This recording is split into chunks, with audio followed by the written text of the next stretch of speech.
Rundunar sojojin saman Najeriya ta ce tana jiran umarnin Tinubu domin cika aiki.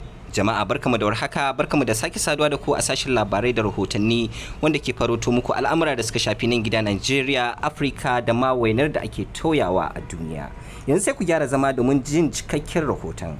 Babban hafsan hafsoshin rundunar mayakan saman kasar Najeriya, Air Marshal Hassan Bala Abubakar ke bayyana hakan a wani babban taro da ya yi da dukkan kwamandojin rundunar. Air Marshal Abubakar ya ce rundunar za ta ci gaba da miƙa wuya da yin biyayya ga shugabannin fararen hula a kowane lokaci, sannan za ta ci gaba da zama cikin shirin kota kwana. Air Marshal din ya kara da cewa yanzu haka abin da ke faruwa a Najeriya da ma makwabtanta ta Afirka ta yamma wani sha'ani ne mai sarƙaƙiya da ka iya tasiri kan yanayin siyasar yankin. Wannan dai na zuwa ne a daidai lokacin da kungiyar ECOWAS ke bawa dakarun kasashen yammacin Afirka da su kasance cikin shiri domin afkawa kasar Niger da nufin dawowa da tsarin demokradiyya muddin idan sojojin da suka yi juyin mulkin suka ci gaba da bijirewa ka'idoji da sharuɗoɗin da aka gindaya musu.